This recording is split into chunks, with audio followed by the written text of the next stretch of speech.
ఏడనన్నా దొంగతనం చేసినాక ఆ సొమ్ము దొరుకుతుందా? ఆహా, కనీసం ఆనవాళ్ళన్నా కానొస్తాయా? దొంగ జాడుండది, పోయిన సొమ్ము జాడనైతే అసలే ఉండదు. కానీ గిలా అదృష్టం చూడురి, దొంగ అట్లనే సొమ్ము ఎంత మంచిగా దొరికినాయో. ఎన్ని దేవుళ్ళకు మొక్కుతో వస్తుంది చెప్పురి గీసొంటి అదృష్టము. ఏడనన్నా సొమ్ము పోతే దొరకుడు చాలా కష్టం. ఇక అది పోయింది అనుకొని ఆశలు వదులుకోక తప్పది. కానీ వీళ్ళు ఏ జన్మలో ఏం పుణ్యం చేసుకుర్రో గాని అలా కష్టం ఎటూ పోలేదు. అంతేనా అన్న? షాప్ బంద్ చేసి ఇంటికి వెళ్ళిపోయినాం. పొద్దున ఉదయాన్నే 10 గంటలకు వచ్చి షాప్ తీసి ఓపెన్ చేసేసరికి అందులో గుర్తు తెలియని వ్యక్తి ఉన్నాడు. పైన రేకులు కట్ చేసి తను అన్కాన్షియస్ లో ఉన్నాడు, స్పృహలో లేడు. ఆయన దగ్గర ఏంటంటే అందులో ఉన్నటువంటి కౌంటర్ లో ఉన్న డబ్బులు మరియు మందు ప్రతి ఒక్కటి ఆయన తెచ్చినటువంటి సంచిలో ప్యాక్ చేసుకొని ఆయన సేఫ్టీగా పెట్టి తీసుకుని వెళ్ళిపోదా అని రెడీ ఉన్నాడు. అతనితో పాటు ఒక్కడే వచ్చిండా ఇంకెంతమంది వచ్చిండ్రు అనేది మనకు తెలియలేకపోతుంది.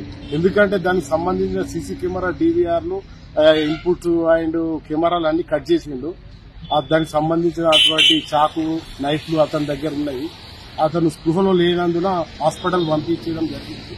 అతను స్పృహ వచ్చిన తర్వాత ఒక్కడే వచ్చిండా, అతను ఎంబడ ఇంకెవరైనా వచ్చిర్రా, ఎవరైనా ఏమన్నారా ఈ పని అతను మద్దతుగా అనేది తెలియడం పోలీసులు విచారించి ఇంకో గంట 2-3 గంటలలో చెప్తామని చెప్పి. మెదక్ నార్సింగులున్న కనకదుర్గ వైన్స్ రాత్రి మూసేసి ఇంటికి పోయిండట ఓనర్ సాబు. ఇంకా సందు చూసుకొని వచ్చిన దొంగ మంచిగా కౌంటర్లున్న పైకమ్ము, కొన్ని మందు బాటిల్ ఓ సంచిలో మూట కట్టిండు. సరే ఈడి దాకా మంచిగానే ఉంది, కానీ కాలి కడుపుతో పోతే ఏం బాగుంటది? ఎట్లనో పుక్కట్ల దొరికినాయి కదా అని పీకల దాకా దాగి ఆడనే చల్లగా నిద్రపోయిండు. తెల్లారి షాప్ తెరుచుడుతోని మూతవారి దర్శనమైన ఓనరు పోలీసులకు ఫోన్ కొడితే వాళ్ళొచ్చి సార్ను లేపేసరికి నేనేడున్నా, నా పైసలేవి, ఎవర్రా మీరంతా అని అయోమయంలో మునిగిపోయిండట. ఇక పోలీసోళ్ళు మైలపోలు తీస్తందుకు పోలీస్ టౌన్ లకు వేసుకపోయిరట. సుషిరా, ఒక్కో పారి మన వీక్నెస్ మనల్ని దొరకబట్టిస్తదంటే గిదే కావచ్చు. అందుకే అంటారు దొంగ ఎన్నటికైనా దొరకక మానడు, కాకుంటే ఇళ్లకు జల్దే దొరికిండు.